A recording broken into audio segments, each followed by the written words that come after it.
Okay, hi. So we're continuing our journey into making Bitcoin easy, the e-course. And in this section, which is section 2, we've talked about what is Bitcoin and all the different things it is, including software. And now we're getting into the third one, which is how is Bitcoin used? And we just wrapped up who created Bitcoin and why. Okay, so this is actually a good point just to stop just for a second and remind you that if you haven't noticed already, I'm overlapping concepts. So I've talked about Bitcoin as a currency, and now you're going to hear about how Bitcoin can be used as a currency. So in the beginning, I shared how that might be confusing. Hopefully it's not. Hopefully I'm showing you that it has to be seen from different angles to best understand it. So we talked about how what Bitcoin is, and it is in some ways a currency. Now we're going to talk about how Bitcoin is used or can be used. So this should give you a different kind of angle at looking to cryptocurrency and specifically Bitcoin in this respect. But again, if at any time this seems like a lot or you want to walk away, take a break, pause the video, walk away, take a day, write down notes, review your notes, think about these things. These are hard concepts. My goal is to make Bitcoin easy, but it's still hard. So it's going to take some time to make it easy. And that time varies for everyone. For me, it took 1.5 years. I'm hoping with this e-course, it won't take that long for you. And I don't think it will. I think it can be less than that. So with that being said, let's get going. How is Bitcoin used? So to start this off, I wanted to share how about myself. So when I first could wrap my head around Bitcoin, there were two primary reasons that I wanted to get my hands on some Bitcoin. And they both revolved around helping my family. At that time, it was just me and my wife. And a couple years after that, it would be my wife and me and our son. The two reasons were, number one, to hedge against a failing US dollar. And number two, as a speculative investment. Bitcoin's used primarily for the same things today, as a hedge against inflation and as a speculative investment. So even though Satoshi's focus or his goal when creating Bitcoin was to improve the e-commerce experience and use Bitcoin as a superior digital currency, it hasn't fully transformed e-commerce in that way yet. I think it will. In some ways, some might argue it has in particular ways, but it really hasn't fully, manifested that vision yet. And that's fine. Satoshi likened Bitcoin to the Visa network and how they claim to process 150 million transactions a day. Now, Bitcoin hasn't come close to doing that many transactions in a day. And it's been about 12 years. So as of a few days ago, when I wrote this in March 15th, 2021, Bitcoin did 305,873 transactions, which is only about 2,000th or 0.002 out of that 150 million transaction per day goal of the Visa network. That said, Bitcoin is still a resounding success when you consider how much it is being used today and all the good that's come from it and will probably still come from it, and those things that we don't even know yet. It's most used today as a store of value, like a savings account. Additionally, a speculative investment and as a hedge against inflation, like gold or precious metals like silver. But it's also used to a lesser extent as a currency, as Satoshi did originally envision. And it's used for remittances, which just means transferring money. And it's very big in third world countries. So what I'm going to do now is take each one of these areas that Bitcoin is being used for one at a time. So starting with store of value, which is like a savings account. I first heard about this concept of a store of value when people began to debate quite early, honestly, whether Bitcoin should be considered money. For economists, something can be considered money if it successfully acts or behaves as three things. Number one, a unit of account. Number two, a medium of exchange. And number three, a store of value. These may sound like fancy phrases, and why not? It's education, it's economics, make them big words, but they're really just ways to describe what we already do every day and things we already know and just everyday use. So let's talk about a unit of account. When we say the US dollar or even Bitcoin could be act as a unit of account, it means it allows us to have a concept of prices, of costs, of profits, expenses, so that we can measure how good we're doing if we're a business, etc., a nonprofit, or even as a salary earning a living. Now, inflation and deflation affect this because if the value is constantly changing, wouldn't that affect what we consider a stable unit of account? Yes, but for the most part, inflation doesn't affect it too much, 2021 notwithstanding. So everyone considers one US dollar as a great unit of account. If it wasn't, it wouldn't be considered the world's greatest reserve currency. Two, money should act as what's called a medium of exchange, which just means that it's accepted everywhere for goods and services, kind of like the Visa slogan. There's a market for it. Is there a market for that currency or that dollar or whatever it is to see if it's money? And three, we can classify something as money if it acts as a store of value. Can it be saved? Can it be retrieved and then exchanged at a later time for actual value? Then it can be classified as a store of value. US dollar, the dollar can obviously be classified as money because it satisfies and checks all three of those boxes. Having said that, I would ask you, is Bitcoin money? So all that you know, all that you've learned so far, take a minute and just think, is Bitcoin money? What would you call it? Would you say it's a unit of account? Is it a medium of exchange? Can you use it to measure against things? Is it a place that's going to have its value a day or a month or a year later? If you think back over the last 10 years, it's really an interesting question, and there isn't a perfect answer. I'd say it is, or it's really close to being considered money, while others would disagree and say it's not. But if we were to judge Bitcoin based on whether it satisfies the economic definition of money, what would we have? Let's just ask ourselves that together now. Does Bitcoin act as a unit of account? Mostly, yes. The price of one Bitcoin does vary in relative terms to the US dollar and other fiat currencies, but it seems to only ever go up over time.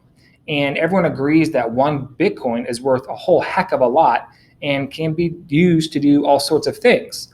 Maybe not as much as the US dollar yet, but it probably will. The volatility of the price somewhat counts against it as a unit of account, which makes sense, but that's going to settle down over time. And believe it or not, the volatility has slowly decreased over time. If you ask anyone who's been in this for 5, 10, 15 years, or 12 plus years or whatever, they'd tell you that the volatility, you look at the charts, it has slowed down. So let's ask ourselves about the second category. Does Bitcoin act as a medium of exchange? Somewhat. It really depends on where you go and who you ask. In Venezuela, for example, that's a resounding yes. And not just Bitcoin, but they use other cryptocurrencies as well. Bitcoin allows Venezuelans and others to buy products easier, faster, and safer than with their local Venezuelan bolivar, which is literally worth less than toilet paper. And that's not a joke. It's a cruel reality. It's very sad and it's tragic. And I did a whole video on Venezuela. It's pretty heavy on my heart. I know some of my friends are from there. Does Bitcoin act as a store of value? Number 3.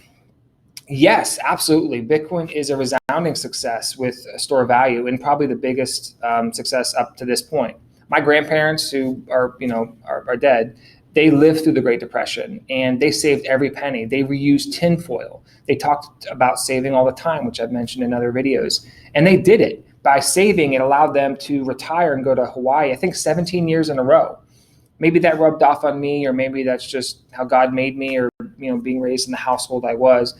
But I love the idea of having a fighter's chance of saving. It's one of the first things that's on my mind when I get paid, or if I get any large sum of money, is how can I save or squirrel away most or all of this? The dollar that my grandparents saved is not the same dollar that I've tried to save. Bitcoin, to me, and I know many others, is my solution to getting back on track as a saver. And I think it'd make them proud if they were alive today and they knew that. And I would explain it to them, of course. So Bitcoin is most used today by everyday people and businesses as a store of value. Even Tesla bought $1.5 billion worth of Bitcoin in February of 2021. That says a lot. And this is only going to increase. In fact, it has over the course of at least this year, 2021. So number two, Bitcoin, how is it used? Number two, as a hedge against inflation. Yes, if you look at the chart over the past 100 years, the purchasing value of the dollar and its worth has dropped drastically. And maybe there is some nefarious plot to make the poor poorer and the rich richer, or maybe it's just worked for 100 years, or worked, I say in quotations, and it's the best bad solution we've come up with to prevent future financial crises. Regardless, if it never changes, if that central bank system never goes away and inflation never goes away, Bitcoin and other cryptocurrencies like it won't go away. And they offer an alternative, much like gold. In fact, gold has been the predominant way in the past for everyday folks and investors that they've used to hedge against a continually inflating dollar or other fiat currency. And it's paid off because they sort of behave the opposite of each other, which is called uncorrelated or non-correlated. The value of the dollar and almost all fiat currencies is uncorrelated or non-correlated to the value of gold. So when one goes down, typically the other behaves the opposite and goes up. And the opposite is true as well. Unfortunately, nobody knows how much gold there is in the ground. And I remember hearing Ronnie Moas say this all the time, who's someone who taught me a lot, and I thank him for that. But he's right, there's definitely gold on these asteroids out there, and we don't know how much gold there actually is in the ground. But we're going to reach outer space, we're going to mine those, and then that's going to affect the price of them. We're all going to know that there's a lot more, so the value of gold is going to drop. The same can't be said of Bitcoin. There's only ever going to be so many of these, 21 million. And that's what makes Bitcoin superior to gold as a hedge against inflation. It's provably scarce, and there will only ever be, how many? 21 million. So how is Bitcoin used as a speculative investment? So this is either tied for the most popular way Bitcoin is used today outside a store of value, or maybe even to a greater extent. The type of returns that you can get investing in Bitcoin are astronomical. Wall Street salivates over a 10% year over year annual return, and Bitcoin has been pumping out hundreds and thousands of percent returns over the years. It's mind-boggling, frankly, but it's real. It happened. I'm proof of it, and others too. Part of the reason I sold what I did when I did was to see if it was real. It was my pinch me test because it didn't seem real. I know you asked my wife, she's like, this isn't real. And then when she saw the price and what was in her bank account, paying off her house, this is real. Frankly, I don't know if anyone can really say for sure why the price of Bitcoin is so high. Does it mean its value is actually that? Or does it mean that everything looks so bad compared to it because it's not as worth as much, or somewhere in the middle, or it's still adjusting? There's probably no wrong answer, but nobody can definitely say for sure why Bitcoin continues to go up. When you look at it closely and compare it to its peers, closest peers, if you will, US dollar as a currency, a store of value as gold, software, etc., you get a good idea for why it is worth so much, because it does so much right. The crazy part is that while speculatively investing in Bitcoin has been so lucrative over the years, the main reason I've been investing in it has been with the hope that it's actually going to do something great in the future, and less about what it's already done. It's a forward-thinking investment. I guess that's how a lot of investments are anyway. Bitcoin doesn't have a full smoking gun use case. Yes, you can say that it's best being used as a savings account or a store of value. Fine, that's okay. But remember, Satoshi created it to improve e-commerce. When are we going to see that?